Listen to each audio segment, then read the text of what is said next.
ছোট পর্দায় দীর্ঘদিন ধরেই সুনামের সঙ্গে অভিনয় করছেন অভিনেত্রী সাদিয়া তানজিল।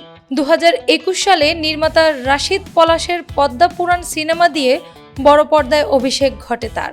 এই সিনেমায় বেশ সাহসী চরিত্রের ধরা দেন সাদিয়া তানজিল।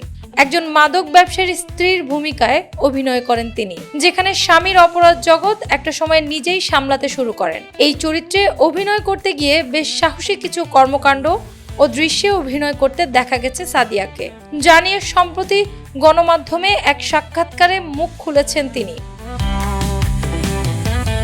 বরাবরই ছোট পর্দায় সাধারণ কিছু চরিত্রে অভিনয় করা সাদিয়াকে এমন সাহসী অবতারে দেখে অবাক হয়েছেন ভক্তরাও। অভিনেত্রী জানালেন, ভিন্ন মাত্রায় কাজ করতে পছন্দ করেন বলেই এই চরিত্রটি বেছে নিয়েছিলেন তিনি। শুধু তাই নয়, এই চরিত্রে অভিনয় সম্পূর্ণ ক্রেডিট দিয়েছেন স্বামীকে। অভিনেত্রীর কথায়, আমি সব সময় একটু ভিন্ন মাত্রার কাজ করতে ভালোবাসি, তবে এমন সাহসী চরিত্রে কাজ করার পেছনে সম্পূর্ণ ক্রেডিট আমার স্বামীর।